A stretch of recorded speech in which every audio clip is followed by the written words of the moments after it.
मस्त झालेला आहे, तुम्ही खायला येऊ शकता.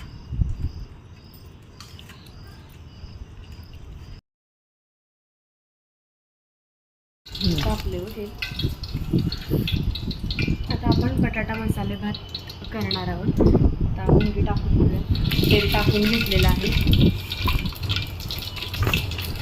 थोडंसं जिरं टाकून घेऊया. थोडीशी कसुरी मेथी टाकून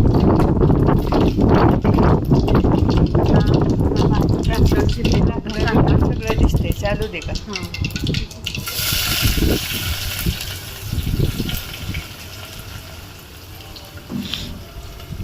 हां, उभा पातळ शिजलेला थोडासा कांदा टाकूया.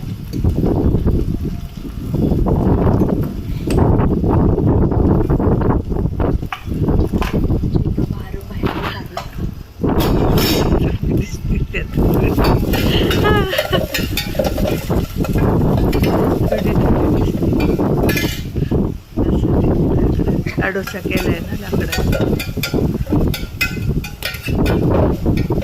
आम्हाला चूल रोवायला वेळ आहे.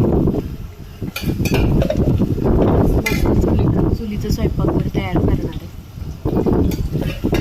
लवकरच तो सुद्धा ब्लॉग मी तुमच्यासोबत शेअर करेन.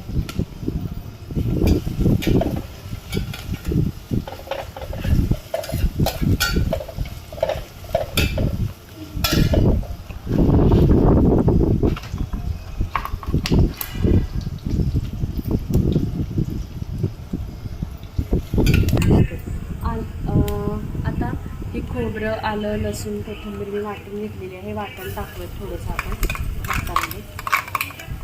त्याच्याने छान चव येते, त्याच्यामुळे आपण थोडं टाकणार आहे.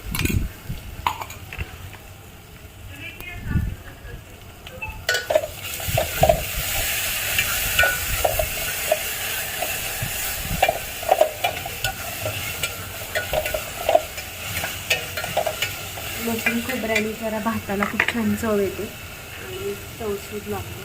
थोडंसं आता टमॅटो टाकून घेऊ.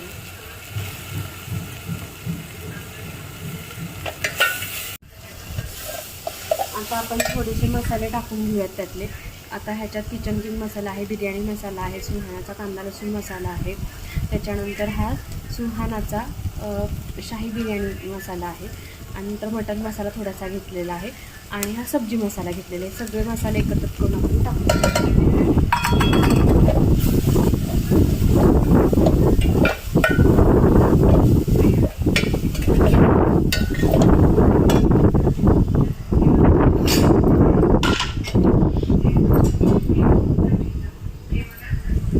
आता हा बटाटा टाकून घेऊयात. आपण बटाटा भात करत आहोत.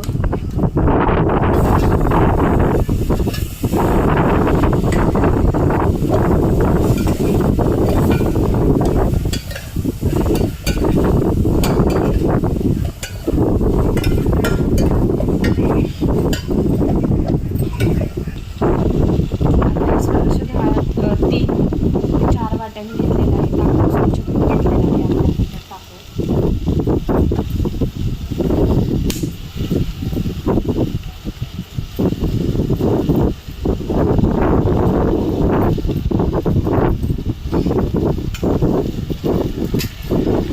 सर्व मिश्रण छान असं हलवून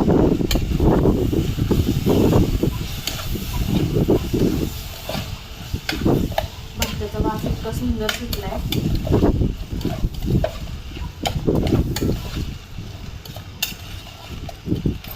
घमघमाट सुटला आहे खूप भाताचा. चुलीवरच्या भाताला चवच खूप छान लागते. थोडं पाणी टाकून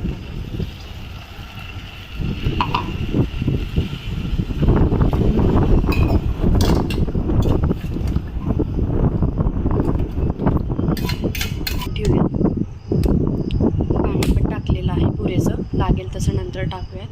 आता आपण त्याच्यावर झाकूया. 10-15 मिनटासाठी वाफूयात. असा चुलीवरचा मस्त बटाटे भात नक्की खायला या आणि माझ्यासारखी रेसिपी ट्राय करा आणि मला नक्की कमेंटमध्ये सांगा हा भात कसा वाटला.